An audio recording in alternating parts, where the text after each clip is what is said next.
വിശ്വകിരീടത്തിനായി കൂട്ടുകെട്ടുമ്പോൾ പലരും അയാളിൽ അവിശ്വാസം പ്രകടിപ്പിച്ചതാണ്.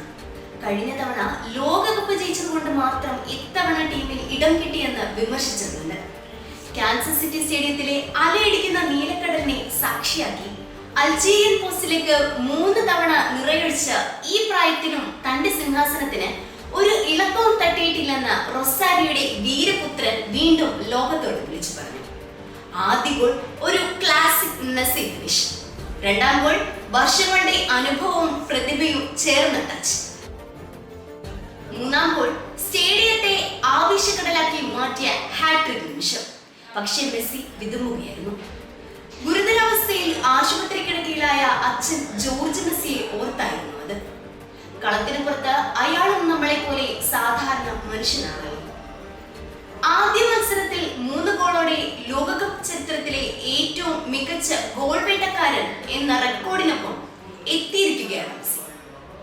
16 ഗോളുകളോടെ മുൻ ജർമ്മൻ താരം മിറാസ്ലോവ് ക്ലോസയ്ക്കൊപ്പമാണ് മെസ്സി എത്തിയത്. ഈ ലോകകപ്പ് തുടങ്ങുമ്പോൾ കഴിഞ്ഞ 5 ലോകകപ്പുകളിൽ നിന്ന് 13 ഗോളായിരുന്നു മെസ്സിയുടെ സമ്പാദ്യം.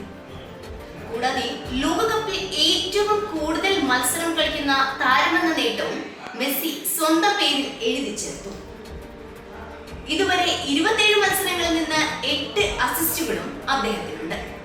2395 മിനിറ്റാണ് വിശ്വവേദിയിൽ അയാൾ കളത്തിലുണ്ടായിരുന്നത്.